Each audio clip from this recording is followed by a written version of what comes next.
The Declaration of Independence, read by Nolan Henley. In Congress, July 4th, 1776. The unanimous Declaration of the 13 United States of America. When in the course of human events, it becomes necessary for one people to dissolve the political bands which have connected them with another, and to assume among the powers of the earth the separate and equal station to which the laws of nature, and of nature's God, entitle them. A decent respect to the opinions of mankind requires that they should declare the causes which impel them to the separation. We hold these truths to be self-evident, that all men are created equal, that they are endowed by their Creator with certain unalienable rights, that among these are life, liberty, and the pursuit of happiness.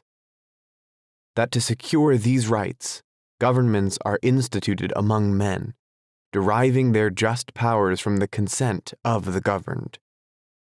That whenever any form of government becomes destructive of these ends, it is the right of the people to alter or to abolish it, and to institute new government, laying its foundation on such principles and organizing its powers in such form as to them shall seem most likely to affect their safety and happiness. Prudence indeed will dictate that governments long established should not be changed for light and transient causes, and accordingly all experience hath shown that mankind are more disposed to suffer, while evils are sufferable, than to right themselves by abolishing the forms to which they are accustomed.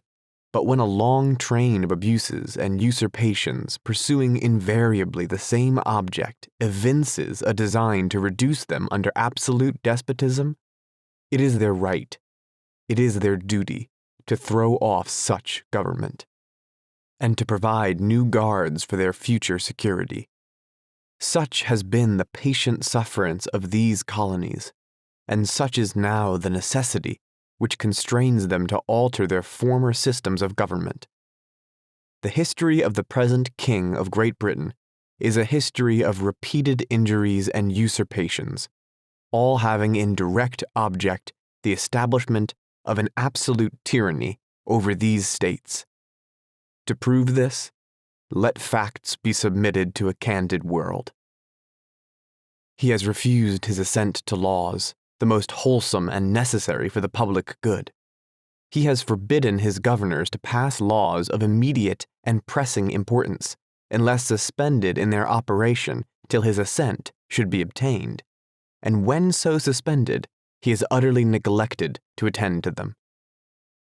He has refused to pass other laws for the accommodation of large districts of people, unless those people would relinquish the right of representation in the legislature, a right inestimable to them, and formidable to tyrants only. He has called together legislative bodies at places unusual, uncomfortable, and distant from the depository of their public records, for the sole purpose of fatiguing them into compliance with his measures.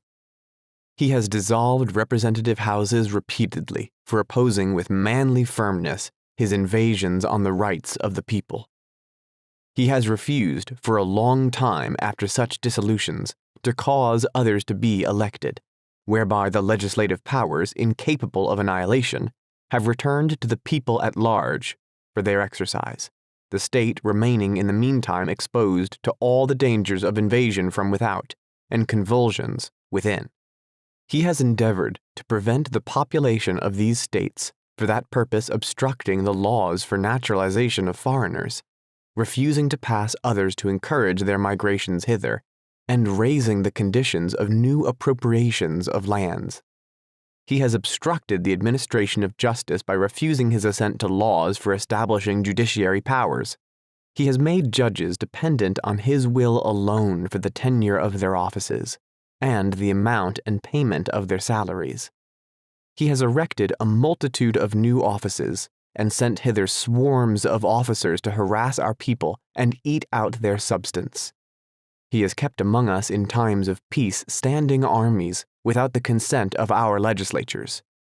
He has affected to render the military independent of and superior to the civil power, He has combined with others to subject us to a jurisdiction foreign to our Constitution and, unacknowledged by our laws, giving his assent to their acts of pretended legislation, for quartering large bodies of armed troops among us, for protecting them by a mock trial from punishment for any murders which they should commit on the inhabitants of these states, for cutting off our trade with all parts of the world, for imposing taxes on us without our consent, for depriving us in many cases of the benefit of trial by jury, for transporting us beyond seas to be tried for pretended offenses, for abolishing the free system of English laws in a neighboring province, establishing therein an arbitrary government, and enlarging its boundaries so as to render it at once an example and fit instrument for introducing the same absolute rule into these colonies,